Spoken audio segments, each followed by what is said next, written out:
രേഷ്മ ചേരുന്നുണ്ട് കോഴിക്കോട് നിന്നും. രേഷ്മ, ജില്ലയിലെ സാഹചര്യം നിലവിൽ എങ്ങനെയാണ്? വലിയ മഴ തന്നെയാണോ ഈ മണിക്കൂറുകളിൽ ലഭിക്കുന്നത്?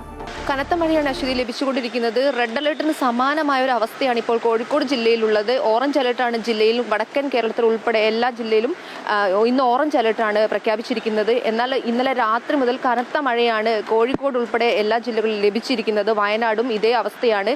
കനത്ത മഴയിൽ തന്നെ വിവിധയിടങ്ങളിൽ, കിഴക്കൻ മലയോരത്ത് വിവിധയിടങ്ങളിൽ വെള്ളപ്പൊക്കത്തിന് സമാനമായ ഒരു അവസ്ഥയാണ് വന്നിരിക്കുന്നത്.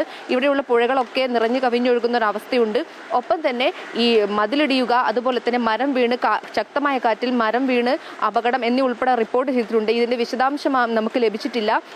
എങ്കിൽ പോലും ശക്തമായ മഴയാണ് ഇവിടെ ലഭിച്ചുകൊണ്ടിരിക്കുന്നത്.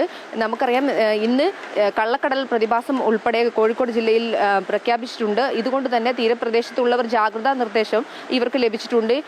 ട്രോളിംഗ് കഴിഞ്ഞ് ഇവരെല്ലാം കടലിലേക്ക് ഇറങ്ങാനുള്ള ആ ഒരു ഒരുക്കങ്ങളിൽ നിൽക്കുമ്പോഴാണ് ഈ കനത്ത മഴ വന്നത്. അതുകൊണ്ട് തന്നെ പലർക്കും ഇറങ്ങാൻ കഴിഞ്ഞിട്ടുമില്ല.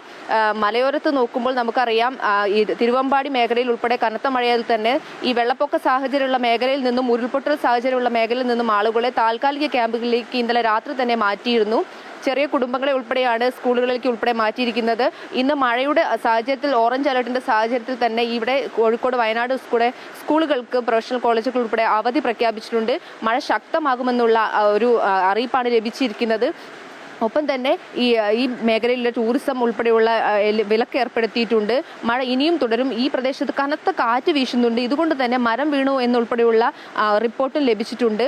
മഴയുടെ സാഹചര്യത്തിൽ പുഴയ്ക്ക് സമീപമുള്ള ആളുകളോട് മാറി താമസിക്കാനുള്ള നിർദ്ദേശങ്ങളും വാർഡ് തലത്തിൽ നിന്നുൾപ്പെടെ നൽകിയിട്ടുണ്ട്.